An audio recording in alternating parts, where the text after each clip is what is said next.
We're going to call the Ashland County Board of Supervisors meeting to order. Roll call. Stendorf. Here. Reamer. Here. Hussein. Here. Vitek. Here. Huber. Here. Schultz. Here. Ader. Here. Mindel. Here. Merteg. Here. Elfson. Here. Trudeau. Here. Negro. Here. Metzinger. Campbell. Here. Ray. Here. Kinney. Here. Hufall. Excused. Brannick. Here. Wilharm. Here. 18 present, 1 excused. Thank you. We'll have a moment of silence and then we'll do the Pledge of Allegiance.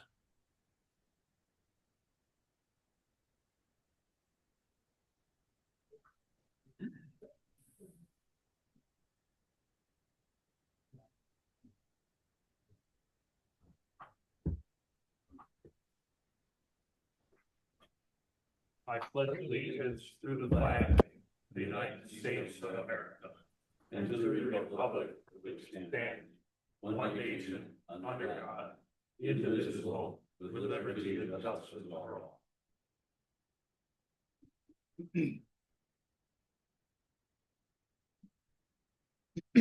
Okay, we need a motion to approve the agenda.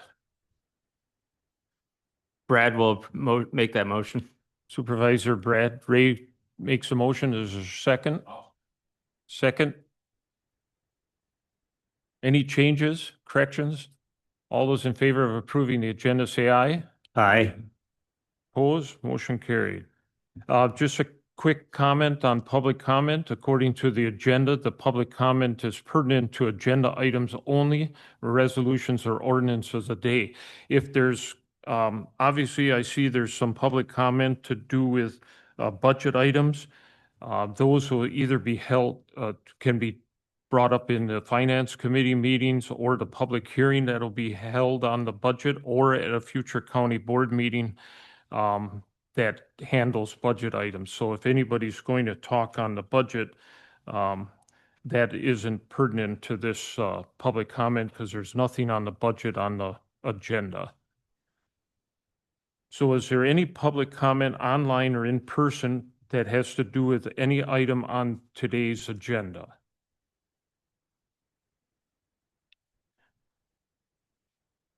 Anyone online or in?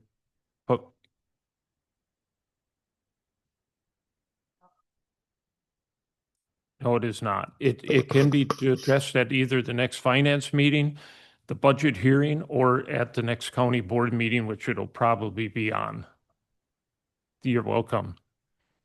Any other public comment online or in person? No point of privilege though. Can the chair, can they also be directed if they'd like to make written comments in order to submit them to county board or the finance committee, that can be done at any time? They can, yes. Thank you. Any other public comments online? Yes?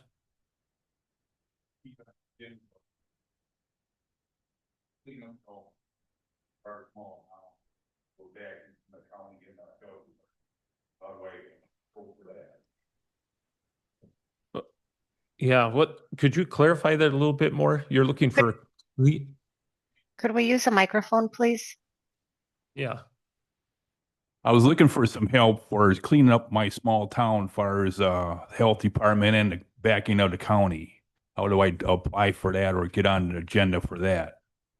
He's from Jacobs, Gary. This is the one I talked to you about at the street dance down there. So Cleaning up the yards. Well, why don't you give me a call after the meeting or when sometime soon? yeah, Yeah. Dan Grady, the county administrator, Okay. either today or whenever. Yeah. Just give me a call and we'll figure it out. Okay. Good. Thank you. Okay, we have presentation for the 2025 tourism report presentation. Mary? Or?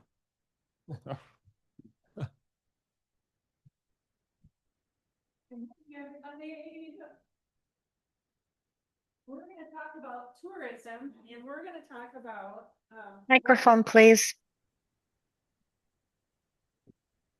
sorry, Lori. Thank you. We're going to talk about tourism and we're going to talk about our strategic planning that we've been doing and some great work with Ashland County Tourism. And so I just want to touch base. You should have gotten in your package, you should have gotten something about economic impact. And so I just want to reiterate that tourism is an economic driver here in Ashland County. I think we all know that. From the northern area in Madeline Island, all the way down to the bottom of the county in Butternut. So we like to promote everywhere because we always feel like we want them to stay and we want them to stay overnight, multiple nights, and we want them to travel all over the county. So basically what we were doing is we wrote a GEM grant and Teresa is here, Teresa Smith, she is with Pilch and Barnett. And Lynn Pilch is one of the owners of Pilch and Barnett. They're a marketing firm, but Lynn grew up in Park Falls. And so you might know her dad. He's a coach. I can't think of his name now. Andy. What? Andy. Andy. So he was actually highlighted in the Daily Press, I think, a while ago. But anyway, so Lynn grew up here and then she started working with the State Department of Tourism and then she opened her own business. So she really has an intimate relationship with tourism and understands our economy here in the North. And so anyway, but I want to just talk about a little bit quickly about economic impact. So in Ashland County, directly economic impact was $43 million, $44 million. So that's direct visitor spending, and 42.2 is direct visitor spending all in the whole county.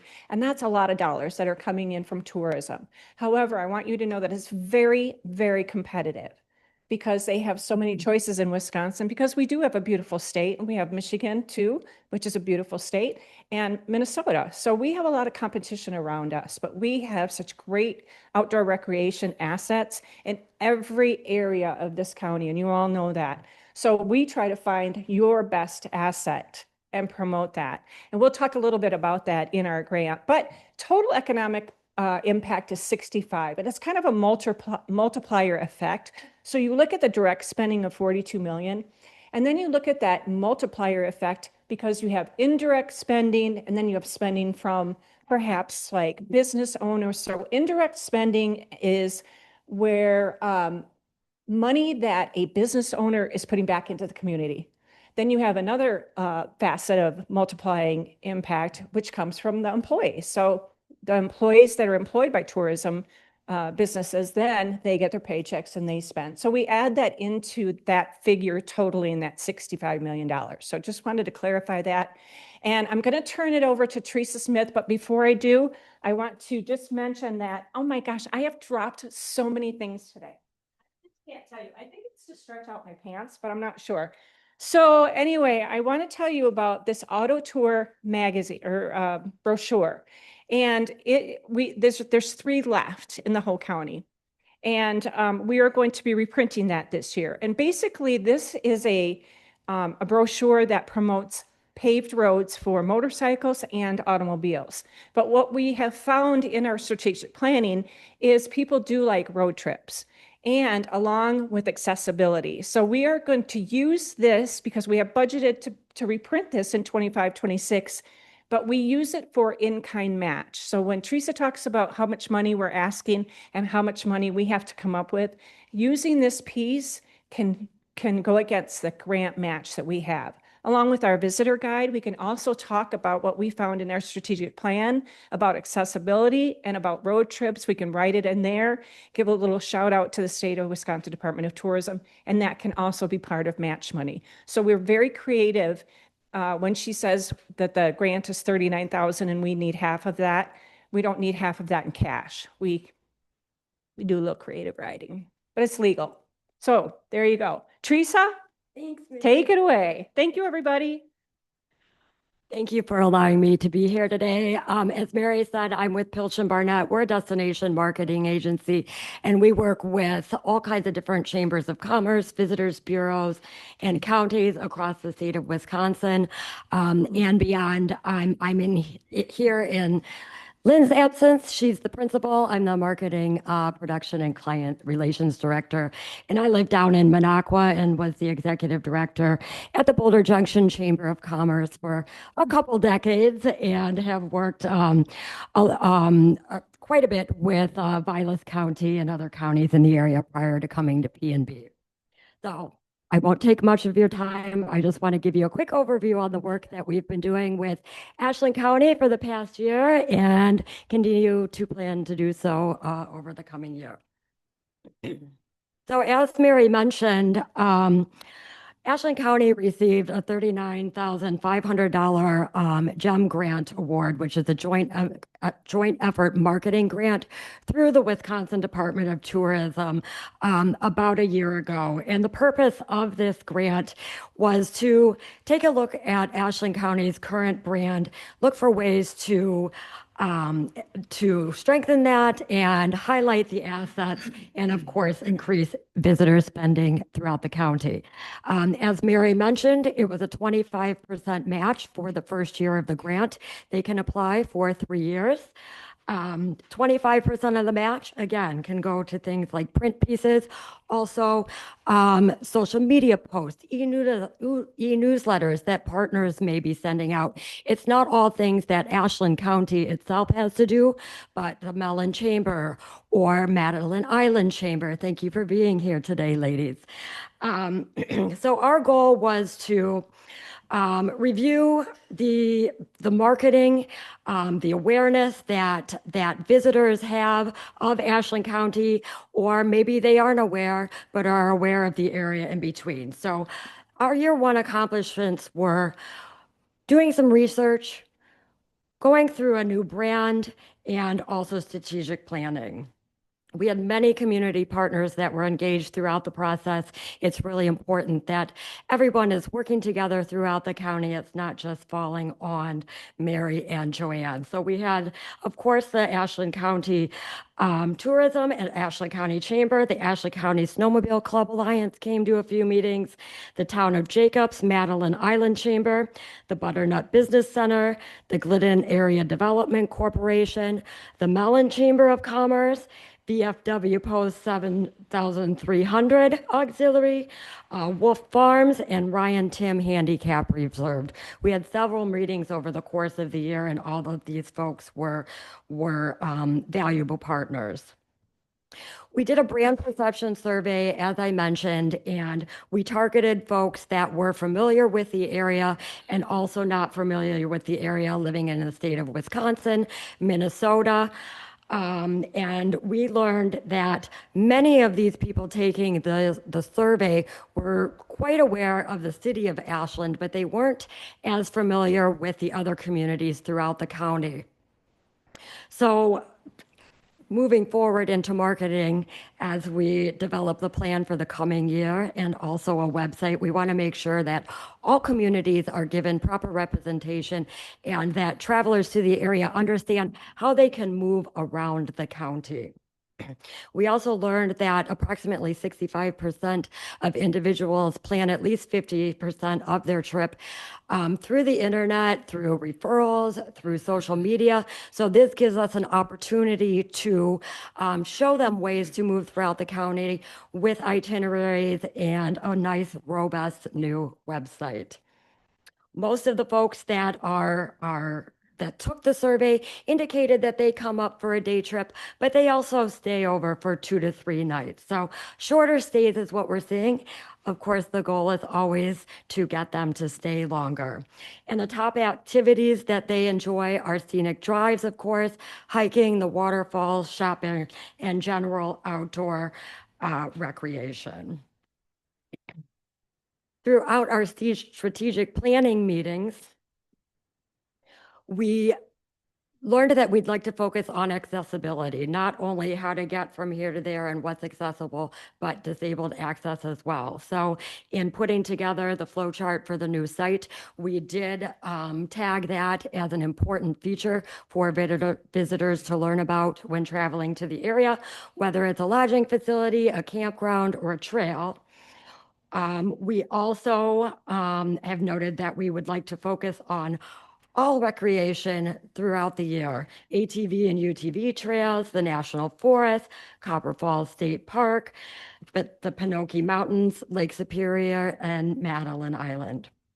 We'd also like to share local events because those are obviously very important to those that are putting those on. It draws people to the area. They spend a lot of time coordinating them, and we want to make sure people learn about them and can move throughout the county when they're up attending those types of events. Following our strategic planning sessions, we created a new brand for the county tourism department. We outlined a brand statement, which I'll read for you in just a moment. And the brand statement is basically explaining what Ashland County is to a visitor. It's not necessarily something that would be posted to the public, but it's more of an internal document stating the tone and the voice and the things that we want to promote in the future.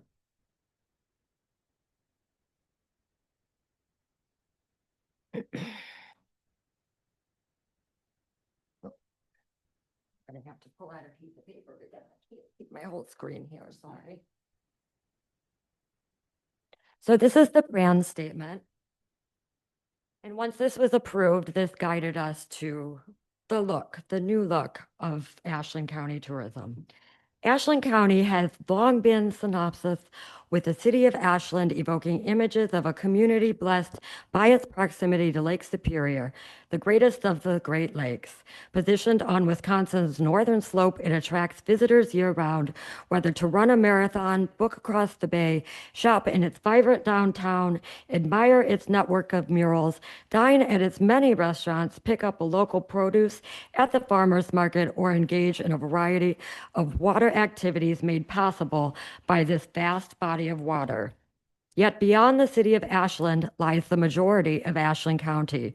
The 2,278 square mile expanse has its own character beyond that of the county's namesake community. It is the second largest county in Wisconsin by total area, 54% of which is water, including inland lakes and the Bad River, which flows into Lake Superior. Lake Superior defines Ashland County's northern boundary, while the expansive Chequamegon National Forest covers much of its interior. This massive federally protected wilderness offers a range of recreational activities from motorized adventures to serene hikes. Within this land, you'll find the Pinocchio Mountain Range, the North County Trail, which runs from North Dakota to Vermont, crossing through Ashland County, and at the center of the county, Copper Falls State Park, considered by many to be the most spectacular park in Wisconsin. Though not typically associated with Ashland County, hovering just off Ashland's shores is Madeline Island, renowned for its beauty and unique access to Lake Superior. Access is central to what makes Ashland County special.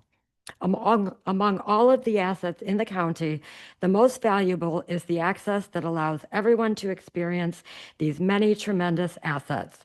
Access to Lake Superior, to miles of ATV, UTV trails like the Tri-County Corridor, to breathtaking waterfalls, to thousands of acres of federal forest, to thriving businesses, large and small, and to a network of communities eager to welcome you to Ashland County. Ashland County's superpower lies in access, in freely unlocking its treasures for all to enjoy. With plentiful lodging in the city of Ashland and seemingly endless camping opportunities, the county offers a wealth of experiences. Welcoming all visitors is what will make Ashland County truly special. The vast county, along with its largest city, extends its hospitality by offering countless ways to access and appreciate its natural wonders.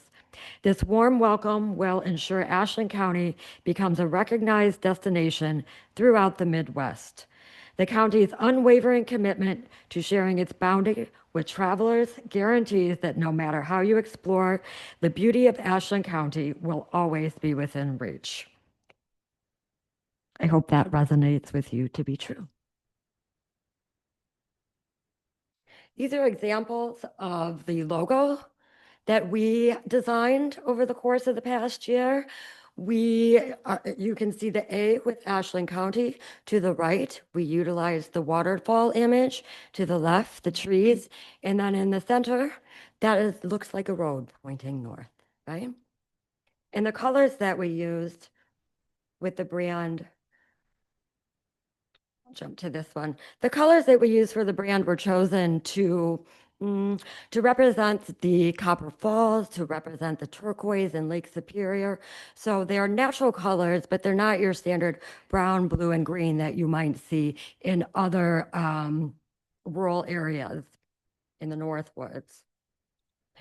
This is an attractions badge. It's an example of something that we may use on the website to highlight large attractions in the area. They could be purchased as stickers to be given out, or patches, or other things on a t-shirt. So kind of a fun thing to utilize that, again, will work into the site. And then we also applied for year 2 of the grant just a couple weeks ago. Again, the amount that we requested was $39,500. This year, the match is $50,000 by Ashland County. Again, it doesn't have to be cash. It can be other marketing efforts that are being done throughout the year to draw people to the area. And then once this year is complete, assuming we get the grant, we can apply for a third year. The third year amount, again, could be $39,500. It would be a 75% match from Ashland County. So our big focus for the coming up year is to develop a new website. We did spend a lot of time towards the end of our sessions designing a flow chart in how the site will be laid out. So we're prepared to start on that as soon as we hear about the grant and start collecting assets from the communities to plug in there, right? So we'll be featuring scenic drives and itineraries, showcasing how people can move throughout the county. Again, 4-season outdoor recreation, featured events, and highlight accessible travel to folks that are coming up for the first time. So we're excited to be part of this project with Ashland County. I know Lynn and Mary have known each other for a long time, and I'm getting to know you folks. I appreciate you being here. Do you have any questions? Very good. Oh, yes. All right, George Busset. I guess it's a rhetorical question, and it's kind of to the board at large. It says, how much of our county budget is devoted to parks and recreation? And let me explain why I asked the question. The state of Wisconsin does a great job for us. We have 2 state parks in our county. The city of Ashland does an excellent job with the city parks. Met somebody from Kansas on the bike trail yesterday. Many of our towns have small parks. So my point is, I don't think we're, as a county board and a county government, I don't think we're pulling our weight. So answering my own rhetorical question, but thank you for the opportunity.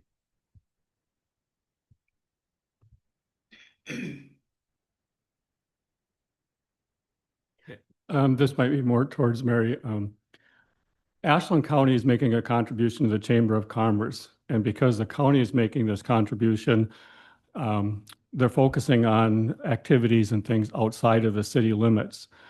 Within the city limits, the hotel tax is split. And if I'm correct, the chamber gets 70% and the city takes 30%. The city, with their 30%, focuses on waterfront development to promote tourism. So the county contribution benefits both the chamber and the city because most of the visitors that come to Ashland County stay in the city limits. So this partnership is working by the county's investment and this focus outside of the city limits. That's why you see so much in this presentation of outside of the city limits. But the city does benefit and the chamber benefits. And so it's a good relationship for all of us. And Mr. Busset, I would agree that Ashland County could do more with parks and trails, and we could work on connecting some of these things more than than we have. There's going to be a couple of opportunities, I think, coming forward. One of which is there's a campground being built in the Marengo area, and it would be good if we look at, is there any way that we could, long-term benefit from that asset? It's early in that conversation, but it's going to be there, and it provides an opportunity with connections and future things. So I'm glad you brought that up. And Laura? With these pieces, are you listing the places where people can charge cars? Because a lot of people who do hiking also have EV vehicles. And I think that would be helpful for them to know where the charging stations are for us. And that on that comment, kind of pairing with George's, do we have enough vehicle chargers throughout the county in order to support some of this? Because that's the next wave of people that'll be coming up for tourism.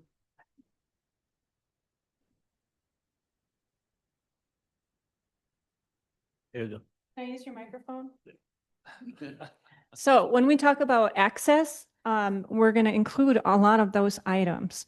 And one of the key access parts is for disabilities. And that is a huge part of how we will be looking forward in our website, because we have got so many assets in the county that are accessible. But we want some of our folks to be out there that are disabled and show that they can actually access them. That's relevancy. So anyway, but cars, yes. Oh gosh, I got to get up. Okay. Liz? I see and hear from a lot of people working with retail and restaurant establishment. People are spending their days on Madeline Island, Bayfield area. Some ideas that I've been thinking out loud with customers is, well, Bayfield County's got concert in the corn. Now, other areas are thinking about doing like a talented program or whatever. How about Ashland County's got talent?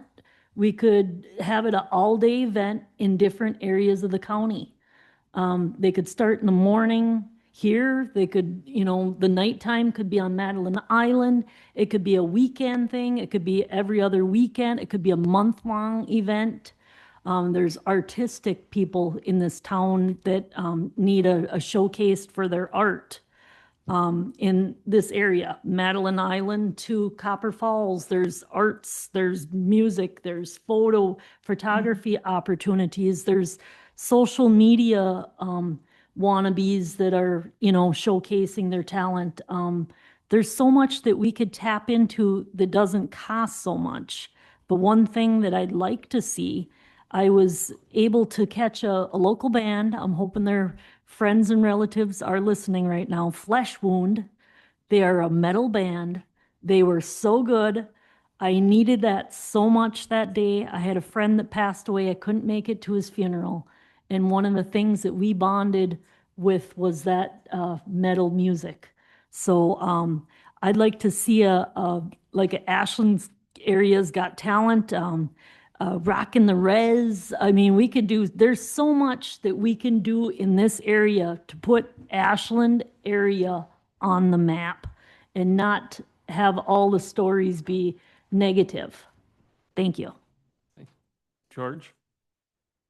Just quickly, I'd like to point out that there's something that I would also call microtourism. In other words, the facilities in the county, the resources that are available to those who live locally. And so when someone from Ashland goes to La Pointe for today, I would call that microtourism. Or if you come up from Butternut to go to a powwow at Bed River, I would call that microtourism. And I think we should not neglect the benefits that are available to the residents of the county and make sure that they have the information that they need. Well, I'm aware that there are, of course, many resources, but I don't want to ignore that particular subject. Good. Thank you very much.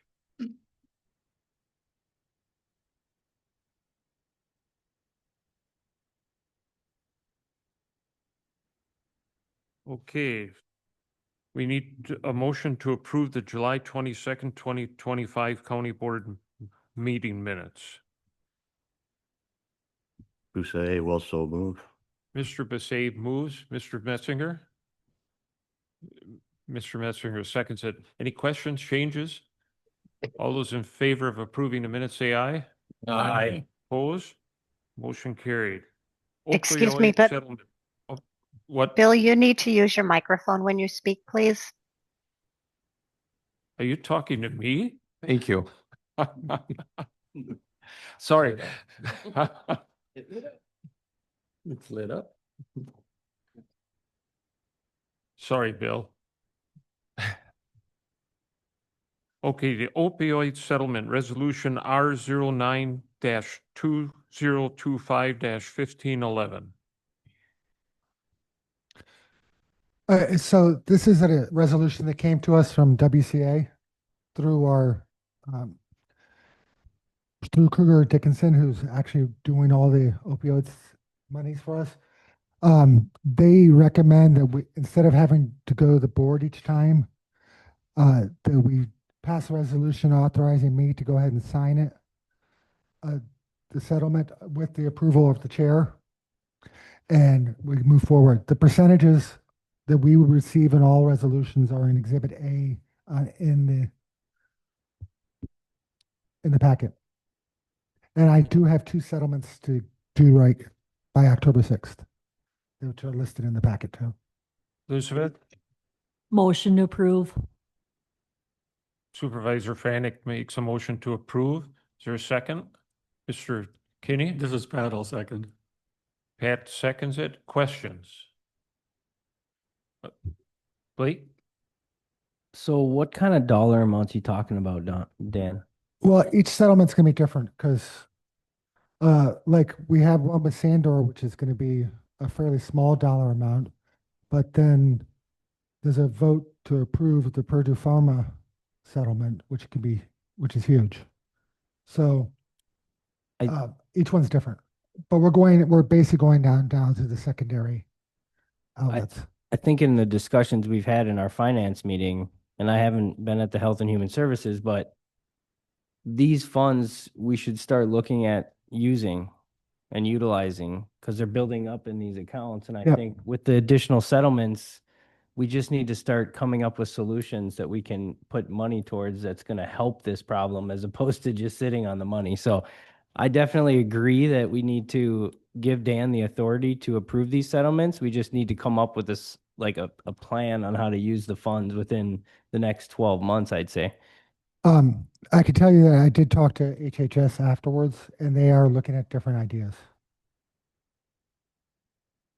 Okay, so there is a motion and a second to approve the opioid settlement. All those in favor say aye. Aye. Opposed? Motion carried. Approval of proposed Raspberry Field subdivision on the town of La Pointe. The town of La Pointe wants to create a new subdivision. State statutes require their ordinance to come before the county board beforehand. Zoning committee's already approved this, and it's good for the island and it's good for the county. Wilharm will make a motion to approve the Raspberry Field subdivision in the town of La Pointe. Blake will second that. Okay, Blake seconded. Any questions? Mr. Becerra? Are there pros and cons to this proposal that have been spoken by the residents?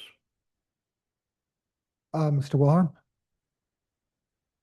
This subdivision is basically affordable housing when you factor in the infrastructure, sewer, water, roads. The land is basically free. Did that answer your question, George? Okay. That's good, thank you. Bill? This is Bill Metzinger. Has the town board looked at this and approved it? They have. Okay. How many lots are we talking about?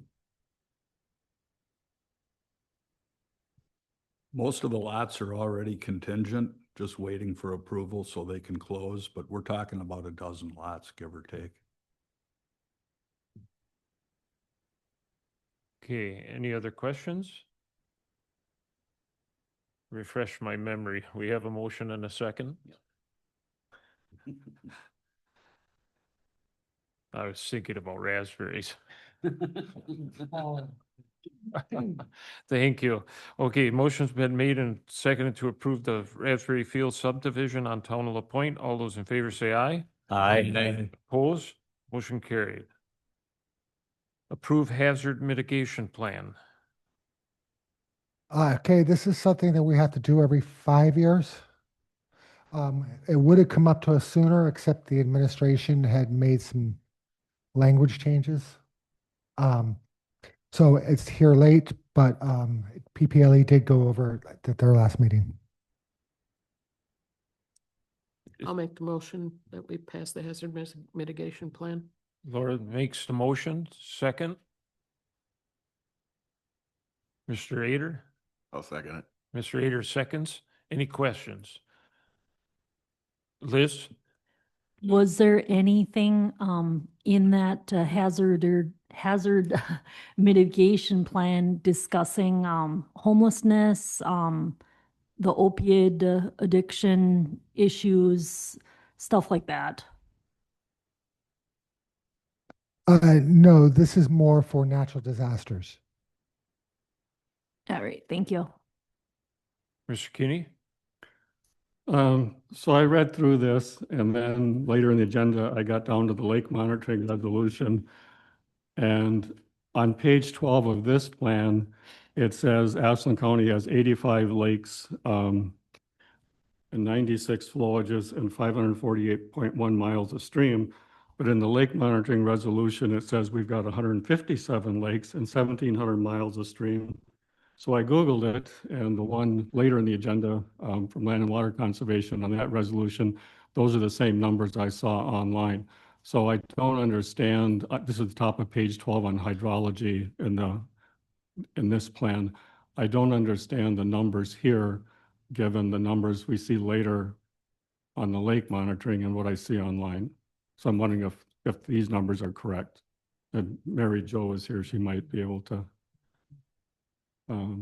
explain the top of page 12.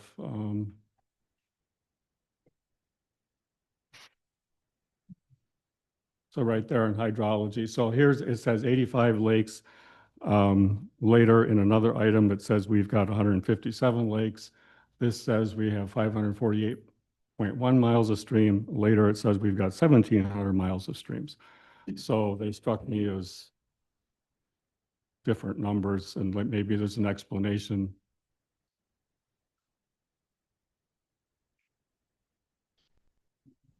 I think this plan was developed by the Northwest Regional Planning Commission.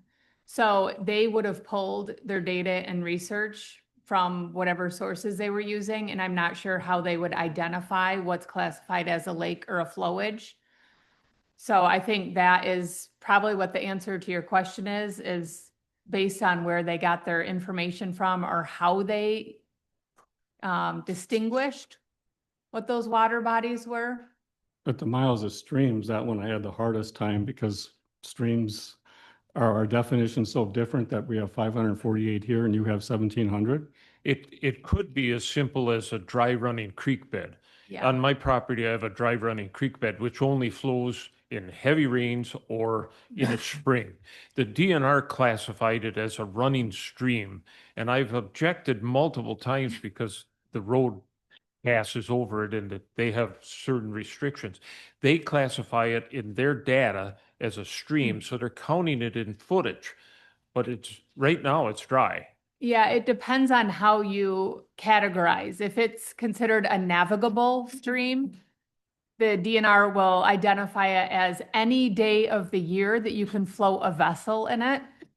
So then it has to abide by navigation permits and laws. And like Gary said, you're not going to be floating a canoe down yours, but that's how it was defined by the state. So if there's different types of streams, and it just depends on how they categorized, are we looking at every single place that can float water at a certain day of the year? But I would say for the purpose of this plan, it's not essential how it was categorized.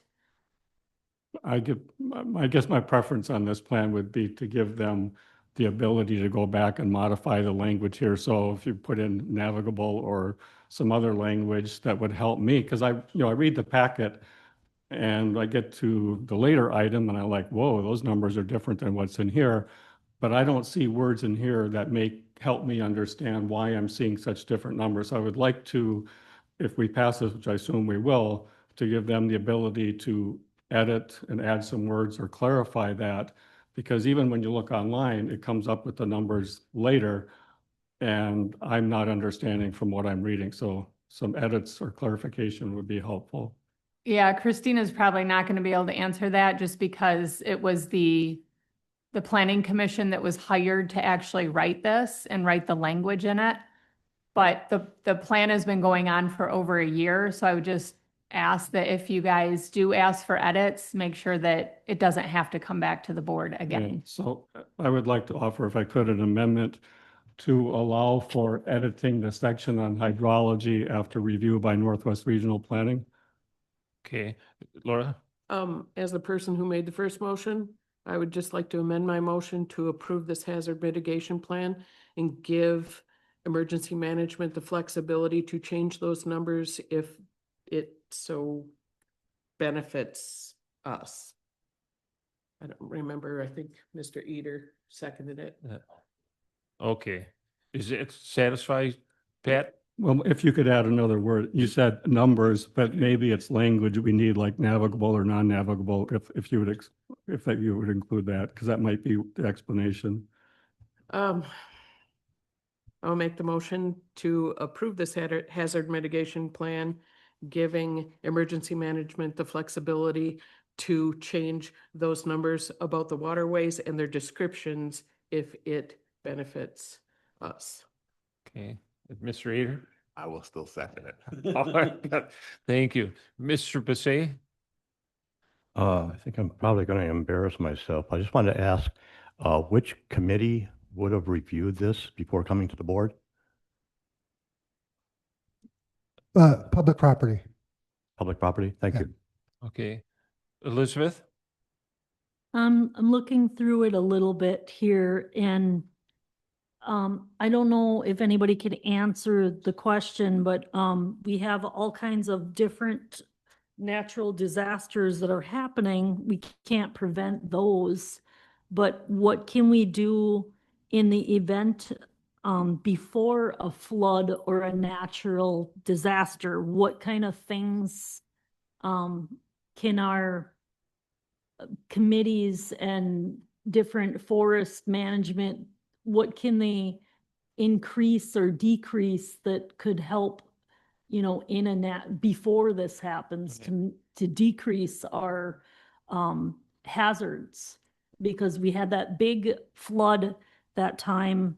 What do you see that could help us in the future that we didn't have then? Well, in 2016 and the big flood that took the bridges out and stuff, when FEMA came in and looked at what was going on, especially for towns, they said, look at those culverts couldn't handle that once in a lifetime, hopefully, amount of water. So they made recommendations and they still do.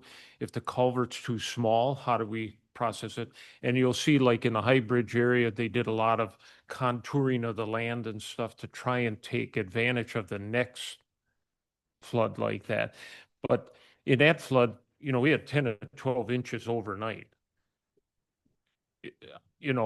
We're going to find out what fails then, unfortunately, again. But hopefully some of those things that they fixed the last time will help there. But it's just like on Madeline Island. Madeline Island, due to the rise in the lake water, the lake goes up and down, but Madeline Island suffers from erosion a lot. And so the county is helping place rock barriers and things like that to help situations. But yeah, we learn from what we don't have fixed in the next event. But like I say, in 16, that was a huge learning experience. So thank you, Liz. Sure. Excellent question. We need these questions to be asked all the time. The hazard mitigation plan covers a lot of information in there. It talks about things that we can do to help prevent for the future. It also talks about planning. So having better systems in place, having better emergency notifications in place, emergency management. Christina's doing an awesome job learning about different apps and tools that are available now.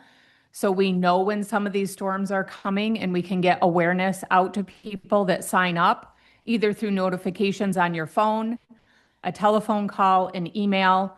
So planning for future events, knowing how we're going to organize people in emergency services, where our emergency services are located. Planning's a huge component. Liz, we've been doing for the last 4 or 5 years in Ashland County, working with private landowners on flood management practices. So restoring wetlands on agricultural lands that are no longer in production. How can we create more water storage capacity on the landscape? We've done major studies in the Marengo watershed, looking at road culverts and bridges that have a long history of repetitive failure with FEMA. So we are currently receiving grants to upsize all of those culverts. We don't put the same size pipe back into place. We design bigger. We've looked at data for the amount of precipitation and the number of large storm events that we receive in our county, and we're planning to be able to adapt to all of those sorts of things. But it takes a lot of time, it takes money, and it takes being conscious and aware of this. There's also things that we're doing for warmer days in the summer. We know we're going to continue getting warmer weather. How can we work with agriculture that their animals have adequate water supplies? So there's lots and lots of different topics that we look at for all sorts of different types of natural disasters. And the best thing that we can do is educate ourselves and try to plan and prepare for the future the best we can. Thanks for a great question.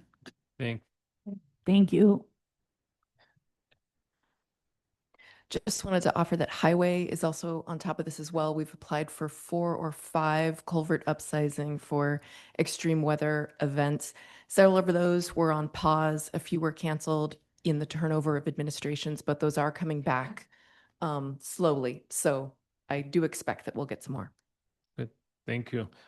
I just want to remind the chair that there is an amendment for a first for an amendment still out there before we move on. Right.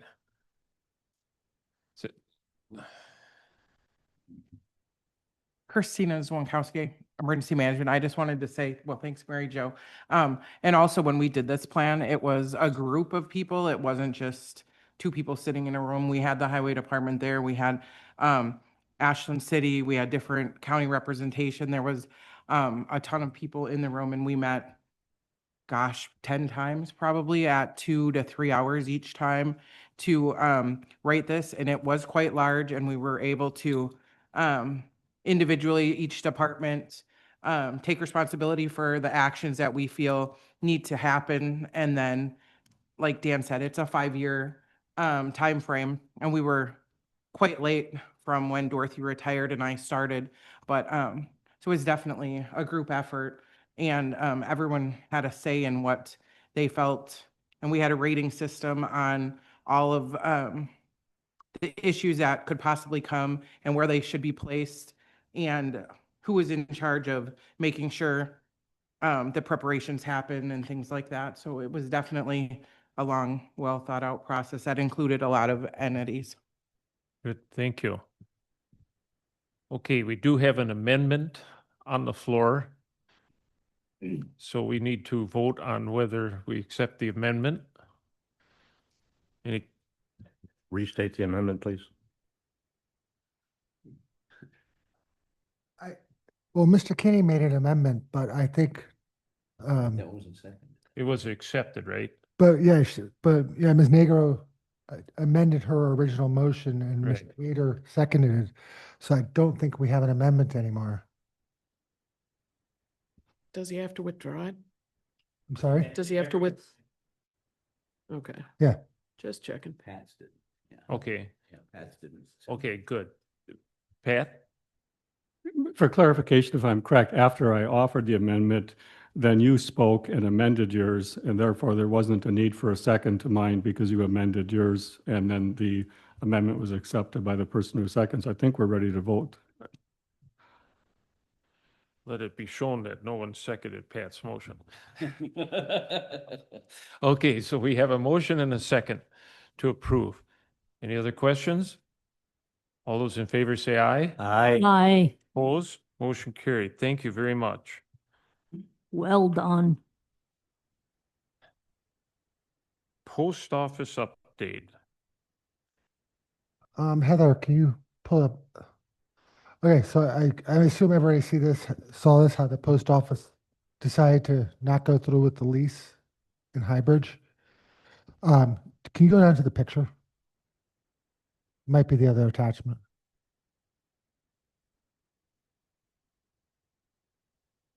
Is it under, is it the item report one? Nope. Okay, well, I'll explain what happened. The parcel they were looking at, they thought water from highway was dumping into that parcel because they looked at an old ortho map from years ago, probably 5 years ago.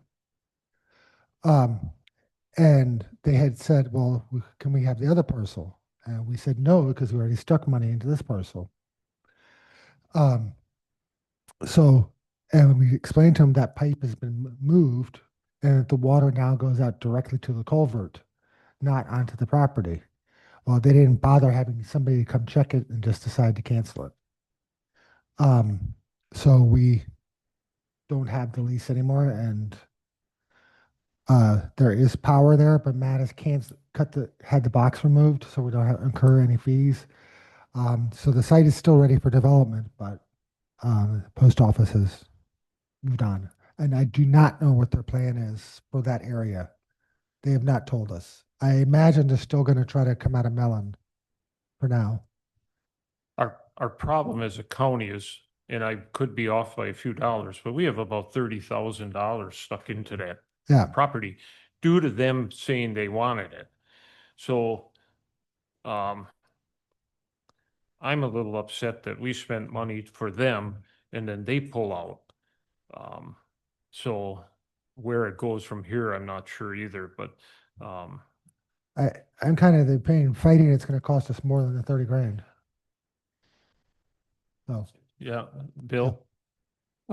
Is this seeing, the highway commissioner sent them a letter telling them of this being removed? yes, we did.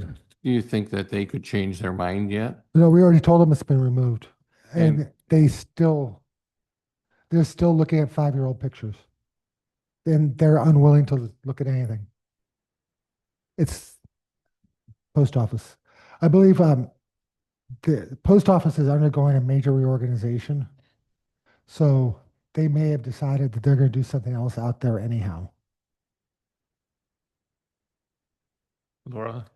So when we made this contract with them, there was no clawback for if they pulled out before the facility was completed? There's a section in there that says they can't cancel the contract until after 76 months or something. However, they never signed it originally. And I'm wondering why we started the work if they did not sign it. So it went through all their systems, and after like they were getting ready to sign it, then they come up and find a problem, which they would have found beforehand.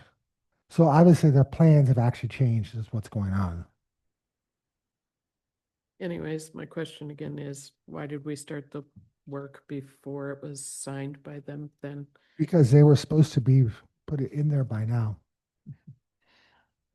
Yeah, there was a back and forth between the highway department and the post office on multiple things. They wanted water, they wanted electric, they wanted sewer, they were going to provide the building.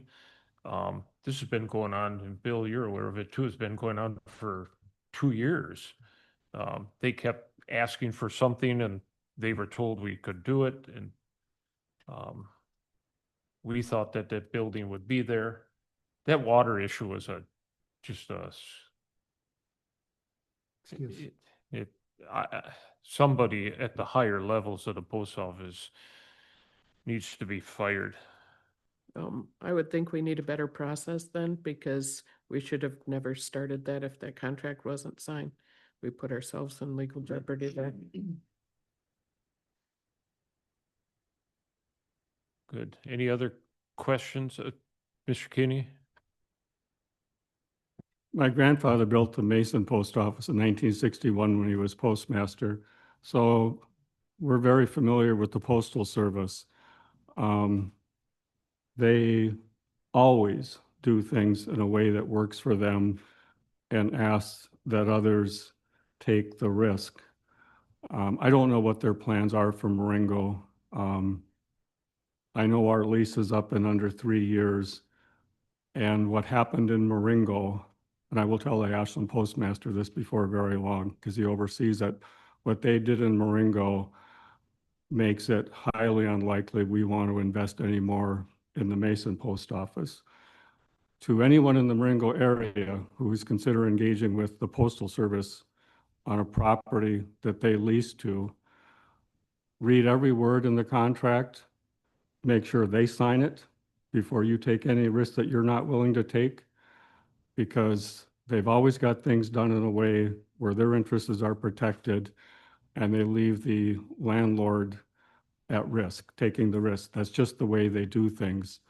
And it has only gotten more challenging in recent years. And I don't know what their plans are, but I do know they run an awful lot of stuff through the Mason post office, and they're very hard on the building. And they don't do some of the maintenance that they should do. So if anybody's thinking about working with them, cover yourself carefully. Okay, thank you. SNAP Resolution R09-2025-1512. Mr. Campbell, is Motion to approve? there a second? Say second. Mr. Bissay, seconds. Questions? This has been requested by the Wisconsin Counties Association that all counties pass this resolution. Basically, it's making the state aware, and the state is aware, but that the budget bill that was passed in Congress is going to reduce funding to local Health and Human Services Board for the SNAP program, which is the food share program. And we're going to end up having to absorb some of those additional costs. And so the Counties Association is asking all the county boards to approve a resolution like this. Okay, any other questions? So there's a motion and a second to approve the SNAP resolution. All those in favor say aye. Aye. Opposed? Motion carried. Forestry Annual Report. Chris, is Chris online? No, Oh, it's not here. okay. So, so this is the forestry's annual report. Again, it's annual. Mr. Metzger, your chair, I'm not the chairman. but you're on the committee. Rich Huber is the chairman. We discussed this at our September 3rd meeting, along with the next two other items. And the committee asked a lot of questions and we approved this. So I would make a motion that we approve this. Mr. Metzger makes a motion. Mr. Ray? I'll second. Mr. Ray seconds. Questions? Seeing none, all those in favor of approving the forest annual report say aye. Aye. Opposed? Motion carried. 2026 forestry work plan. Again, this is an annual item that they're required to bring to the board just to let you know what their annual plan is.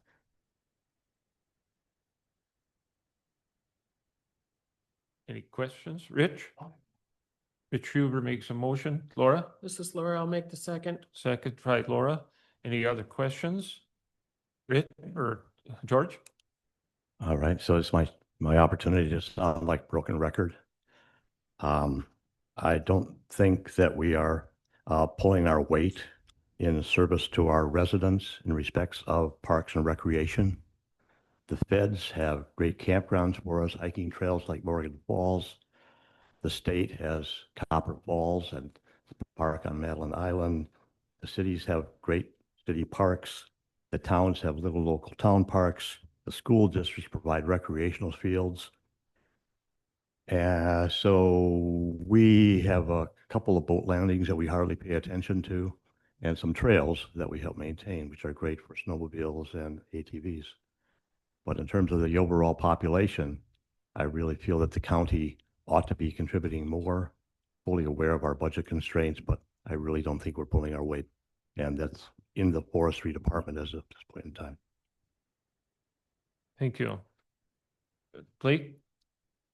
You know, we talk about accessibility, and I think Mary McFetridge talked about it, but our boat landings to Lake Superior are some of the largest opportunities for people, especially tourism and coming to La Pointe, Second Landing. So I know this year the boat landing at Second Landing was in the spring. It was a struggle to get large watercraft in and out.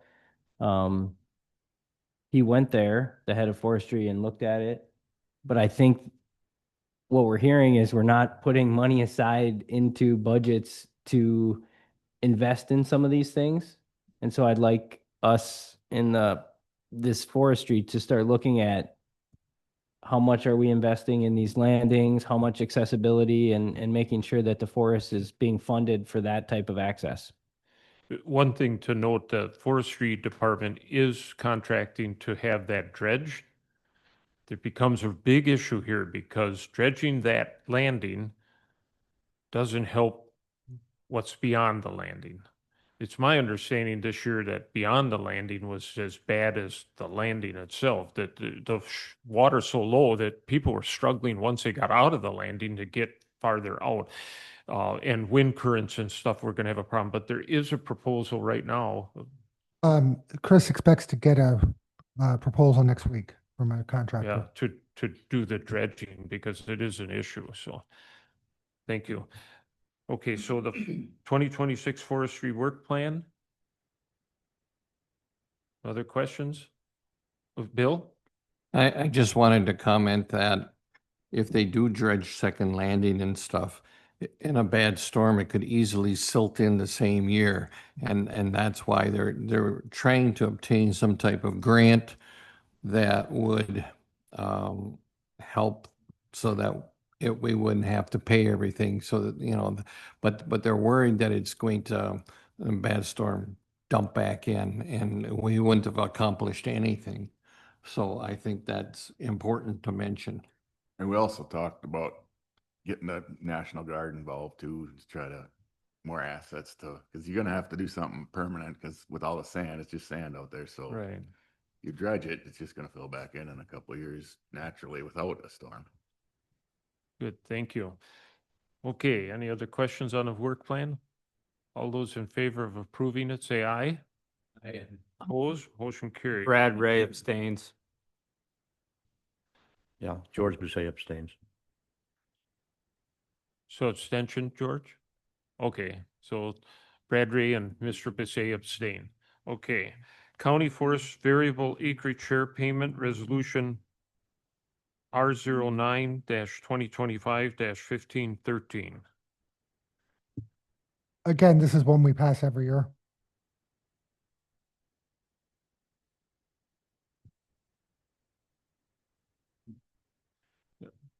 Mr. Huber? Mr. Huber makes a motion. Is there a second? Mr. Ader? I'll second it. Mr. Ader seconds it. Questions? Seeing none, all those in favor of the variable acreage share payment resolution, say aye. Aye. Opposed, motion carried. Snowmobile Trail Maintenance Projects, Resolution R09-2025-1514. And again, this is one we pass every year in order to be able to get a grant funding. And Mr. Bessinger? The committee discussed this in great length, and they told us what the plans are. But the big thing is snow. Last year, we did not get very much, so we couldn't do as much. But the committee did discuss it, and I'd make a motion that we accept as presented. Okay, Mr. Messenger makes a motion. Laura? I'll second that. Just as Supervisor- long as we're not buying snow machines to make snow up here. Laura seconds it. Questions? Seeing none, all those in favor of the snowmobile trail maintenance project resolution, say aye. Aye. Opposed, motion carried. A resolution in support of Ashland County Conservation Lake Monitoring and Protection Network, Resolution R09-2025-1515. There a motion?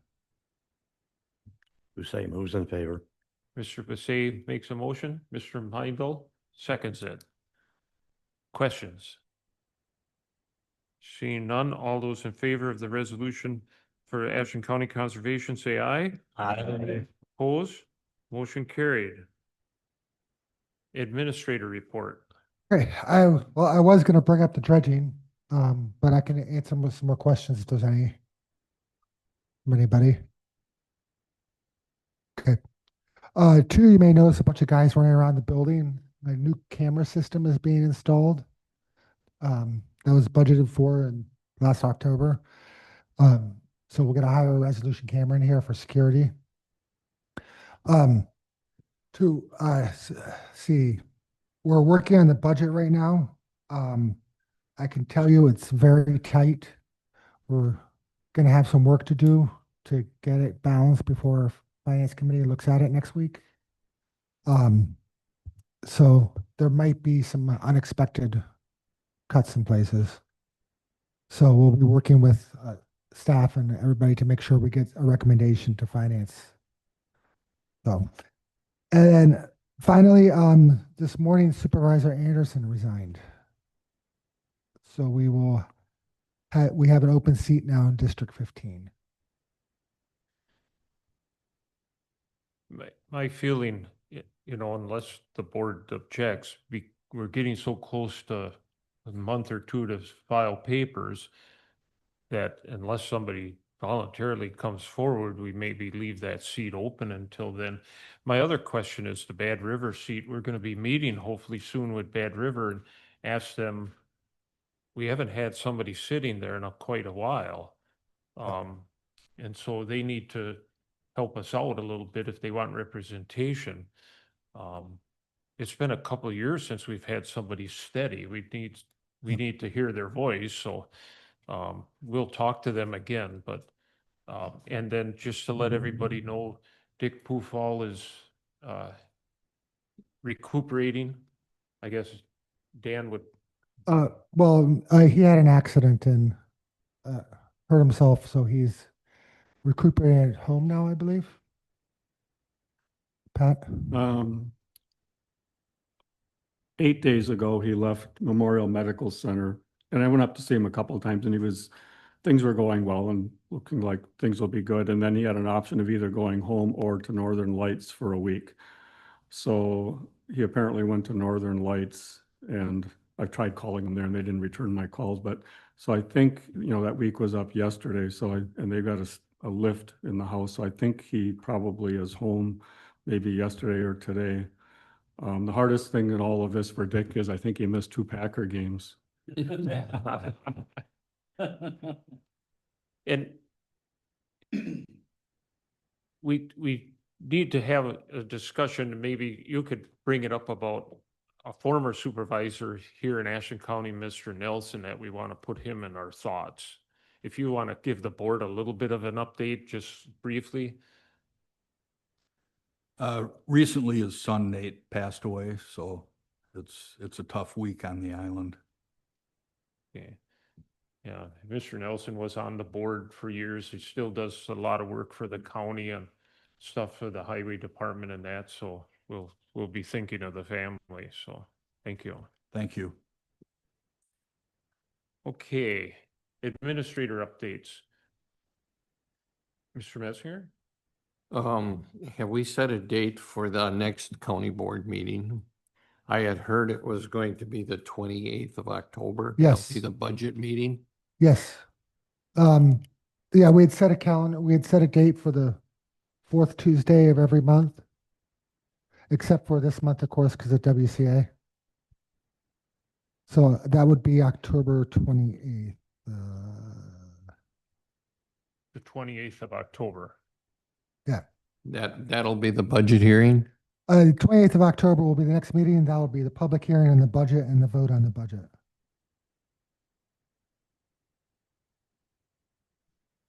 The 28th of October.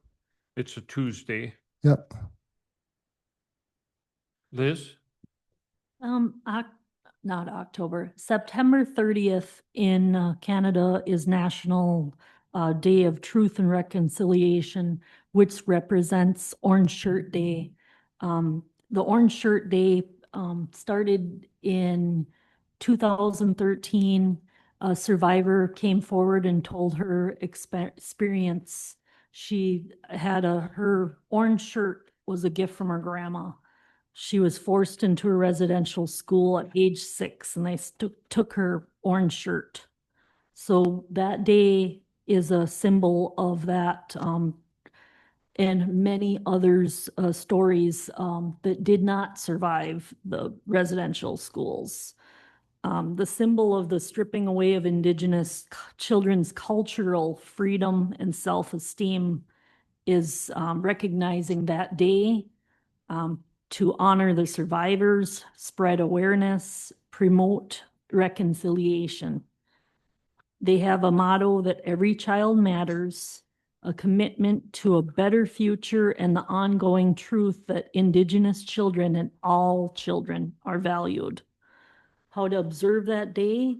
Just simply wear orange, educate yourself, others, learn about the history of residential boarding schools as the system and how it impacted generations of Indigenous peoples. Thank you. Thank you, Liz.